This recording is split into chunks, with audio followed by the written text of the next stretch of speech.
أعوذ بالله من الشيطان الرجيم بسم الله الرحمن الرحيم وما من دابة في الأرض إلا على الله رزقها ويعلم مستقرها ومستودعها كل في كتاب مبين صدق الله العظيم رب اشرح لي صدري ويسر لي أمري واحلل عقدة من لساني يفقه قولي رب زدني علما سبحانك لا علم لنا إلا ما علمتنا إنك أنت العليم الحكيم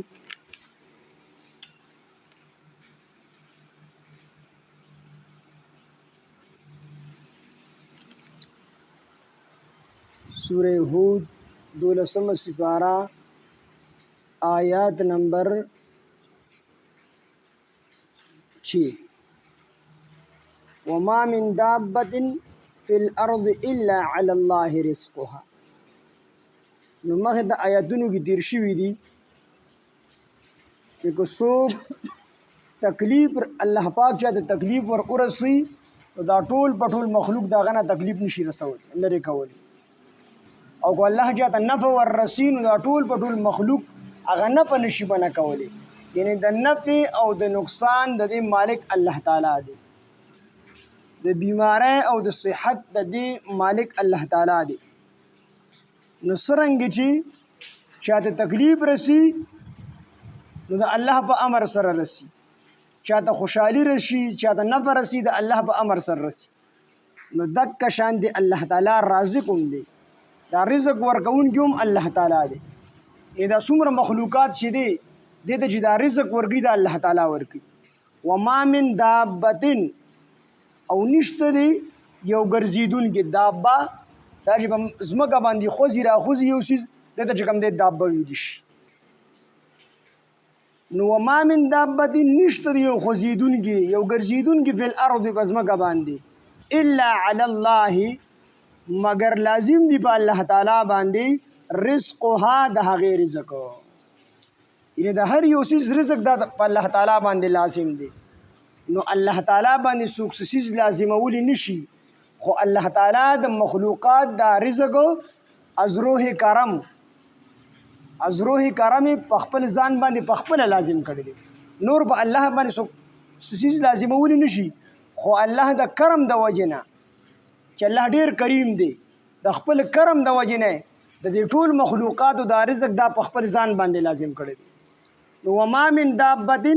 نشته دی یو ګرځیدونکي فی الارض په ځمکه باندې الا علی الله مگر په الله تعالی باندې دی رزقها د رزق څه ته ویلی شي نو رزق هر هغه څیز ته ویلی شي چې هغه په هغې سره د یو جاندار څیز پرورش کیږي هغه پې نشونما مومي هغه پې غټیږي نو د رزق ذمہ داری الله تعالی اخیستې ده وما من دابة نشته دی یو ګرځېدونکي فی الارض په ځمکه باندې الا علی الله مگر په الله تعالی باندې لازم دی رزقها رزق د دغه جاندار ابو موسی اشعری رضی الله عنه او ابو مالک رضی الله عنه دې دواړو مدینه منوره ته هجرت وکړو نو څه وخته پورې دې سره خوراک او اسکاک وو خوراک د پاره او د اسکاک د پاره څیزونه د مکې مکرمې نه وړي وو څه وخته پورې خو هغه باندې ګزاران کوو اخره کې د خوراک اسکاک څیزونه ورته ختم شو نو دا اشعری دا چې کوم دی قبیله ده نو دا قبیلې وله وږي شو نو دی په مشورې سره ابو موسی اشعری رضی الله عنه چې کوم دی منتخب کو چې دی به لاړ شي رسول الله صلی الله علیه وسلم ته به لاړ شي او ورته به ووایي چې مونږ وږي یو زمونږ غونډه قبیله وږې ده نو زمونږ د خوراک دپاره څه راکئ نو ابو موسی اشعری رضی الله عنه چې کوم دی نبی علیه السلام له راغی نو چې ویې کتل نو نبی علیه السلام په خپل کور مبارک کې دا آیات مبارک تلاوت کو وما من دابة فی الارض الا علی الله رزقها دا چې ابو موسی اشعری رضی الله عنه واورېدو نو واپس ته هغه ځای نه لاړو چې الله تعالی د رزق ذمہ داری اخیستې ده نو بیا د رسول الله صلی الله علیه وسلم نه ولې غواړم د الله نه ولې نه غواړم نو واپس خپلې قبیلې ته راغی نو قبیلې والا ته ویل چې بس الله تعالی به انتظام وکړي نو قبیلې والا زړه کې سوچ کړی دی چې د نبی علیه السلام د ویلي دي نبی علیه السلام به اوس څه کسان به منتخب کړي هغوی به موږ له رزق راورسي خوراک څښاک به راورسي نو هغوی په تمه باندې ناست دې کې چې قاتل نو دوو کسانو یو غټه کاسه یو غټ دیګ دا یې په 2 کسه باندې نیولې دی ورغلو او تپوس کې اشعریان تاسو کې څوک دي یعنې د قبیلې اشعریه د دې څوک شته تاسو کې نو دوی لاسونه اوچت کړل وایي موږ کوي وي دا واخله دې چې ته وکتل نو ښایسته غوښه پخه کړې شوې ده او په هغې کې چې کوم دی ډوډۍ د غنمو دا چورې کړی شوې ده او پلاستیکي غوښې شوروا کې چې ډوډۍ چورې کې دې ته سرید ویلی شي او دا د رسول الله صلی الله علیه وسلم خوښ خوراک او نبی علیه السلام فرمایل چې زما څنګه په ټولو طعامونو کې سرید خوښ دی نو دک شان دی په 11 بیبیانو کې عایشه رضی الله عنها خوښه ده فضل عایشه على النساء كفضل السرید على سائر الطعام فضیلت د عایشې رضی الله عنها په نورو ښځو باندې داسې دی لکه په دې ټولو طعامونو ته چې په سرید ته چې په دې ټولو طعامونو کوم فضیلت حاصل دی څنګه چې دا سرید په ټولو طعامونو کې مرعوب او ښکلی خوراک دی نو دقه شان زما په بیبیانو کې د ټولو نه اوچته بیبي د عایشه ده بلکې په ټولو ښځو کې اوچته ښځه اعلی ښځه د عایشه بیبي ده رضی الله عنها نو دا خوراک چې کله دی وخوړو د اشعري قبیلې ښه ماړه شو نو څه دی پاتې شو نو کسانو ته حواله کوي دا اوس نبی علیه السلام له ورکې او زمونږ په شان دي نو چې سبا لپاره به جمع کوله چې دا خیر دا مقام له وخورم وي نه زما نور مسلمانان رونه به وږي نو 2 کسانو ته حواله کوي دا نبی علیه السلام له ورسوي چې کله نبی علیه السلام له خوراک وړو نبی علیه السلام دوی د الله پیغمبر تاسو چې کوم خوراک را لېږلی نو هغه زمونږ نه زیاتي شو دا بل مسلمان له ورکړي نبی علیه السلام ما خوراک نه در لېږلی اخره کې ابو موسی اشعري رضی الله عنه ورته وی دا څه چل شوی دی اوس دا ما د الله تعالی نه مدد غوښتي وو دا آیات مې اورېدلی وو او د الله تعالی په تمه مو الله په خپله باندې مدد را لېږلي نو الله تعالی مدد کوي او هر یو څیز ته رزق ورکړي حضرت موسی علیه السلام چې کله د شعیب علیه السلام سره 10 کاله تېر کړو نو هغه د اجازت وغوښتو چې زه خپل مور او پلار او خپل کام قبیلې دپاره ځم د شعیب علیه السلام د یو لور سره موسی علیه السلام نکاح کړی و نو هغه د ځان سره روان کړه را روان شو نو چې کله یو ځای پورې راورسېدل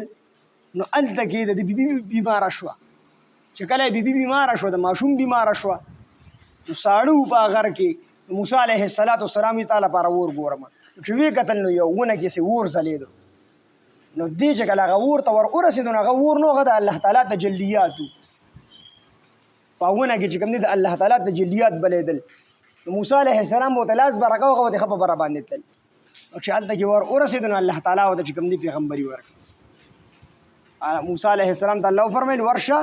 او فرعون ته چې کوم دی دعوت ورکړه زما لوی ورته بیان کړه موسی علیه السلام ورته وویل یا الله پاکه زما بیبي ده د ماشوم بیماره ده او ته تنها ده بل څوک سره نشته دی بس زه یې اسره یم نو الله تعالی موسی علیه السلام د داسې ونیو چې ورشه او د دې به زه چې کوم دی کافي او شافي یم موسی علیه السلام له تربیت کوي دې ګټه پرته وه غټو دې د خپل عصا راپرېږده امسا والله پرېږده موسی علیه السلام یې ورته کله هغه امسا راپرېښوده ګټه ماته شوه نو بیا کې دننه بله ګټه راووتله دې بلې ګټې له هم چې کوم دی امسا راپرېږده هغه دویمې ګټې له چې امسا راپرېښودله نو هغه هم ماته شوله نو بیا کې یو درېیمه ګټه راووتله دې درېیمې ګټې له هم امسا راپرېږده نو هغې له هم امسا راپرېښوده د موسی علیه السلام امسا وه د جنت نه راغلې وه چې هغه یې ولې راپرېښوده نو هغه هم ماته شوله نو پای کې دننه یو چینجی چې کوم دی راووتو په درېیمه ګټه کې دننه او په خوله کې پاڼه ده شنه پاڼه ده شنه تازه پاڼه او د الله تعالی ثنا بیاني چې سبحان من یرانی ویعرف مکانی ویذکرنی ولا ینسانی وی سبحان من یرانی پاکی د هغې ذات لره چې ما نه یېري ویعرف مکانی او زما ځای ورته معلوم دی زما ځای پیژني ویذکرنی او ما یادی ولا ینسانی او ما چېرته نه هېري موسی علیه السلام د هغه ځای نه روان شو ډایرکټ فرعون ته لاړ هغه ته چې کوم دی دعوت ورکړو او بیبي ته د پلار کور نږدې و د شعیب علیه السلام نو بیبي د پلار کره لړله او هلته کې الله تعالی د هغې حفاظت وکړو او بچی ورته الله تعالی ورکړو وما من دابة نشته دی په یو ګرځېدونکي فی الارض په ځمکه باندې الا علی الله مگر چې الا علی الله مگر په الله تعالی باندې دی رزقها د رزقو ويعلم او پیجني الله تعالی مستقرها د مستقل اوسېدو ځای ومستودعها او د عارضي اوسېدو ځای د عارضي پاتې کېدو ځای انسان د پر دوه ځایونه بعضې انسانان داسې چې مستقل یو ملک پاتې کېږي او عارضي استوګنۍ دا په بل ملک کېږي یا په کلي کې داسې چې مستقل په یو کور کې پاتې کېږي او کله کله پټو خواته سړي چې کوم دی کور جوړ کړي یا کوټه جوړه کړي کله کله هغې کې پاتې کېږي نو الله تعالی ته دا دواړه ځایونه د انسان معلوم دي خو دې کوم ځای کې مستقل پاتې کېږي نو هلته هم د الله نه نه هېرېږي الله تعالی ورته رزق وررسي او دې چې عارضي یو ځای کې پاتې کېږي نو هغه ځای هم الله تعالی ته معلوم دی هلته ورته الله تعالی رزق رسي کل فی کتاب مبین ټول په ښکاره کتاب کې چې کوم دی درج دي کتاب مبین نه مراد لوح محفوظ دی نو هلته کې درج دي د الله تعالی نه هېڅ څوک نه پاتې کېږي او د رزق ذمہ داری الله تعالی اخیستې ده وهو الذي او هغه ذات دی خلق السماوات چې پیدا کړي دي اسمانونه والارض او ځمکه فی 6 ایام په شپږ ورځو کې نو په شپږ ورځو کې الله تعالی د دنیا دا نظام چې کوم دی قایم کړی دی اسمانونه او ځمکې د په شپږ ورځو کې پیدا کړي دي د خالی دی ورځ ته چې خالی وي نو دا خالی دا ورځ دا به خالی پاتې شوی د دې وجې ورته خالی وي په دې شپږ ورځو کې الله تعالی د اسمانونه او ځمکې پیدا کړي دي نو دلته کې خو سوال راځي چې په هغه وخت کې خو ورځ خو هغې ته ویل شي چې نور راوخېږي شپه هغې ته ویل شي چې نور پرېوځي په هغه وخت کې خو نه نور او نه ورځ وه نه شپه و نو څنګه مفسرین وایي چې د څومره ټیم د ورځې وي په دومره وخت کې پیدا کړي دي نو الله تعالی په یو سیکنډ کې هم پیدا کولی شو دا الله قدرت دی خو سنت دا دی چې الله تعالی یو کار تدریجن به تدریجن کوي سټیپ بای سټیپ یو کار کوي په دمه دمه باندې او انسان ته هم طریقه ښیي چې یو دم به چې کوم دی کوټې ته ټوپ نه وای نو بیا په یو سیړی خپاک دی بیا په دویم دی بیا په درېمه بس دمه دمه باندې به ښیي نو کوم کار چې په دمه دمه باندې ترقي وکړي دله کو بیا زوال راځي زوال علم ډېر په دمه باندې راځي او کوم څیز چې زر ترقي وکړي دی زر بیا زوال ته راځي دی زر بیا ختمي نو په شپږ ورځې کې الله تعالی د ځمکې او د اسمانونو دا نظام کړی وکانه عرشه او و عرش ته هغه یعنې د الله تعالی علی الماء په اوبو باندې د الله تعالی د عرش په هغه وخت کې په اوبو باندې و نو د عبدالله بن مسعود رضی الله عنه چا تپوس وکړو چې د الله تعالی عرش په اوبو باندې و نو اوبه په څه باندې وي نو هغه ورته وي اوبه په هوا باندې وي وی هوا په څه باندې وه وی هوا د الله تعالی په قدرت باندې وه او د الله تعالی د قدرت نه لوی هېڅ څیز نشته اوبه په څه باندې په هوا باندې وي او هوا په څه وه نو هوا د الله په قدرت باندې چلېدله نو دې کې بیا بله خبره نشته دی وکانه عرشه او عرش ته هغه یعنې د الله تعالی علی الماء په اوبو باندې اوس دلته کې خبره دا ده چې د ټولو نه ډومبې الله تعالی څه څیز پیدا کړی نو بعضو ویلي دي چې الله تعالی د ټولو نه ډومبې عرش پیدا کړی عرش خو دا حدیث چې کوم دی دا قول چې کوم دی صحیح نه دی دا روایت صحیح نه دی بعضې وایي چې د خپل نور نه د نبي علیه السلام نور پیدا کړی دی وی دا هم ټیک نه دی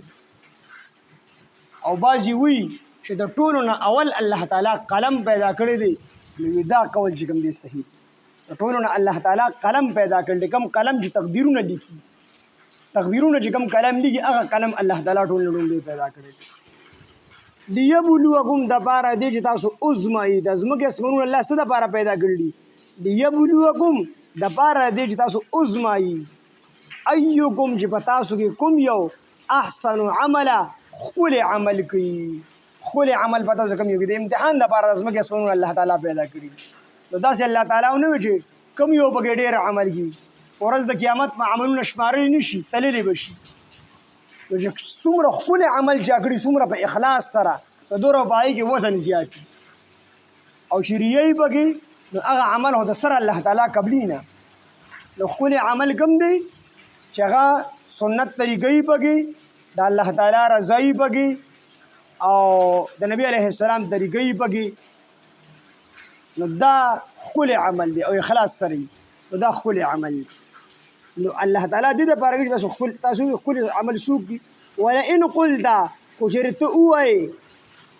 انکم بېشکه چې تاسو به مبعوثون دوباره ژوندي کولی شئ من بعد الموت وروستو د مرګ نه لیقولن الله نو خامخا به وایي الذین هغه کسان کفرو چې کافران دي ان هذا چې نه دی دا الا سحر مبین مگر ښکاره جادو دی.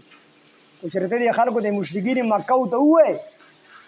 چې تاسو به د مرګ نه وروسته دوباره ژوندي کېږئ او د دې په باره کې ورته قرآن واورئ نو دوی بیا څه وایي دوی وایي دا قرآن نه دی مګر دا ښکاره جادو دی.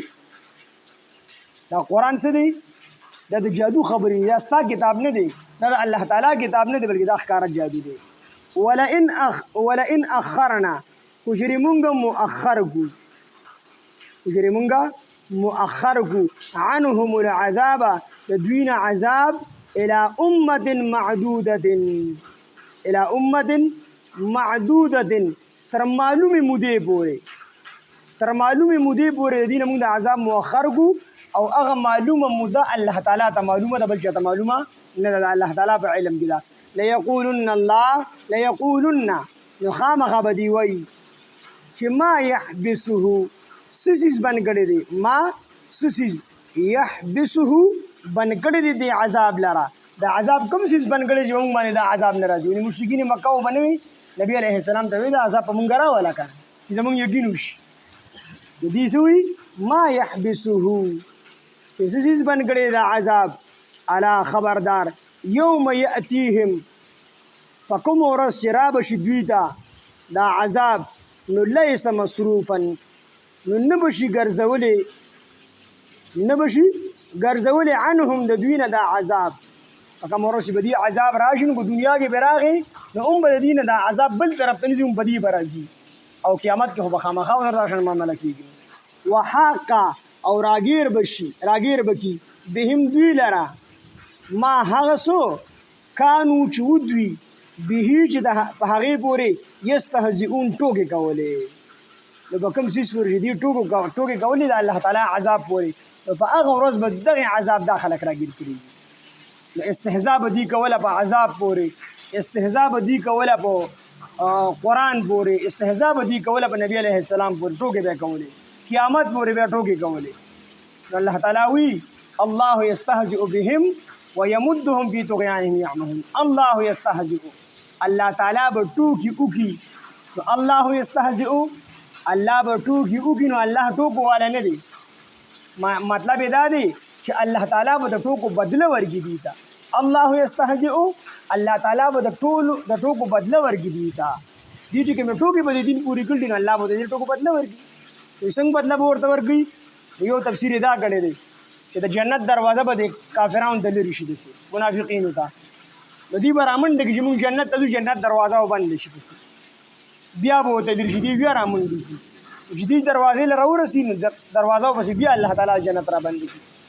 دغه عذاب به دوی دپاره ورکولی کېږي. اخره کې به دوی دومره ستړي شي چې جنت دروازه به دوی ته خوله وي دوی بیا نه شي تللی چې دا موږ سره الله تعالی د ټوکو هغه بدل را الله کړي. وما من دابة او نشته دی یو ګرځېدونکې فی الارض په ځمکه باندې الا علی الله مگر په الله تعالی باندې دی رزقها رزق د هغه ویعلم او الله تعالی پیژني مستقرها د ده د پاتې کېدو مستقل ځای و مستودعها او د ده د اوسېدو عارضي ځای کل فی کتاب مبین ټول په ښکاره کتاب کې درج دي. وهو الذي او هغه ذات دی خلق السماوات والارض چې پیدا کړي دي اسمانونه والارض او ځمکه فی 6 ایام په شپږ ورځې کې وکانه عرشه او عرش ته علی الماء په اوبو باندې لیبلوکم څه دپاره پیدا کړي دي دې دپاره پیدا کړي دي لیبلوکم دپاره دی چې ازمیخ وکړي په تاسو باندې دپاره دی چې امتحان والي ستاسو ایکم احسن عملا چې کوم یو په تاسو کې ښکلی عمل والا دی. ولئن قلت کو چېرې ته وفرمایې پاکه حبیبه د مشرکینو ته انکم مبعوثون چې بېشکه تاسو به دوباره راپاسولی شئ من بعد الموت وروستو د مرګ نه لیقولن الذین نو خامخا به ووایي هغه کسان کفرو چې کافران دي ان هذا چې نه دی دا الا سحر مبین مګر ښکاره جادو دی. ولئن أخرنا گوشرمون مؤخر گو منگرستو گو عنهم العذاب ددوین عذاب إلى أمة معدودة ريو معلوم مدي بوري ليقولن نخامخا بدوي واي ما يحبسه تسسج بن قرد دي عذاب لرا على خبردار يوم يأتيهم فقم ورسر أبشدويتا ليس مصروفا على خبردار يوم يأتيهم فقم ورد بجراش دويتا عذاب ليس مصروفا نبشي قرز ولدا عذاب عنهم ددوينا وحاق بهم أو رابشي أو راگیر بگی وحاق أو راگیر بگی بهم دوی لرا ماها عذاب ماها غسو كانوا به يستهزئون چې ودوی چې هغې پورې دوی استهزاء کوله ټوکې ور پورې کولې. سبحان الله بحمده سبحانك اللهم وبحمدك أشهد أن لا إله إلا أنت نستغفرك ونتوب إليك. سبحان ربك رب العزة عما يصفون وسلام على المرسلين والحمد لله رب العالمين. آمين برحمتك.